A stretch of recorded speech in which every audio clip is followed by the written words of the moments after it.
displaced Iraqis and Syrians who can't go home. Kristen Salumi, Al Jazeera, the United Nations. Arash Aramesh is a national security analyst and joins us live from San Francisco. Thanks very much for coming on the program. Well, it's a good thing that the UN, and it's good to see that everyone there agrees that something needs to be done. And one must wonder whether it'll actually make any difference putting sanctions on the IS, banning them from traveling, or some of their sources of cash. Do you really think this will be effective in weakening them in any way? Yes and no.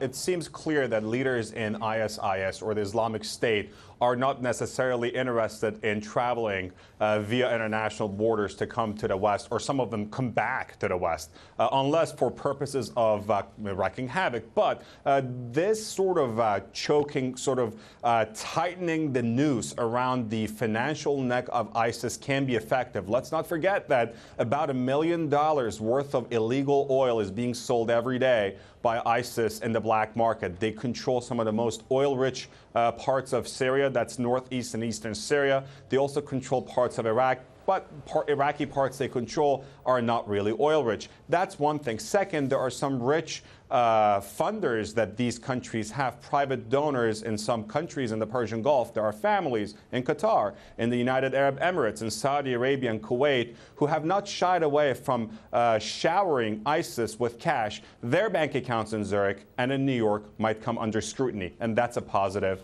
outcome. What about the Security Council's move to put them on a blacklist?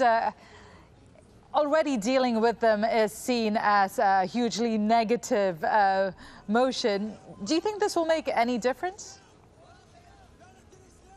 It certainly does. It does show a unified global effort to try to combat this unseen, unprecedented phenomenon. I mean, ISIS was not taken seriously 2 years ago, and all of a sudden, when it was taken seriously, it had already taken over about a third of Syria and over a quarter of Iraq. Yes, it will justify future efforts. Yes, this act will bring about, this was a unanimous vote by the UN Security Council. This included Russia, China, United Kingdom, France, and the United States. This also had with it the support of the vast majority, if not all, of the international community. The European Union also went ahead and had another unanimous vote in support of this measure. So it shows global international community unanimously trying to combat this problem. But again, these votes and these sort of blacklisting the organizations can only go so far. There has to be military action against ISIS. There has to be continuous U.S., perhaps UK, and French airstrikes against their positions. And even more importantly, there has to be a political resolution on the ground addressing the Syrian civil war and now the Iraqi situation in Iraq and Western Iraq, northern Iraq. Thank you very much for your analysis. Arash Aramesh in San Fran for us. Well, just 24 hours after Nouri al-Maliki agreed to step down as Iraq